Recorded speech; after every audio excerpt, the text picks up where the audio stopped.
आज सुबह की बैड न्यूज़। फिलीपीन के अंदर आया भयानक तूफान यानी कि भूकंप। 7.8 तीव्रता की रफ्तार से इस भूकंप में आप देख सकते हैं कितनी इमारतों को नुकसान पहुंचाया। और जैसे कि स्कूल के बच्चे, इस वीडियो के अंदर आप देख सकते हैं स्कूल के बच्चे भी अपनी जान बचाकर भाग रहे हैं और एक इमारत को आप गिरते हुए देख सकते हैं इस वीडियो के अंदर।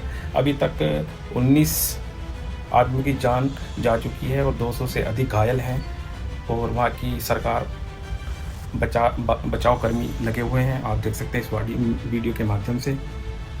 और वीडियो को ज़्यादा से ज़्यादा लाइक करें, शेयर करें, सब्सक्राइब करें। Abang. Hoy! Alang awon. Hoy, Minel! Minel! Hoy!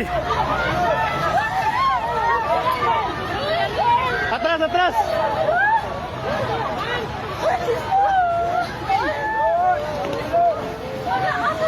Shit, natumba. I-check ma'am, kita ka ba ni mo Bert? Di man ni Bert? Hoy, taga Jollibee! Grabe ba? Tumba gid siya. Lingkod lang! Lingkod lang! Lingkod lang! Lingkod lang!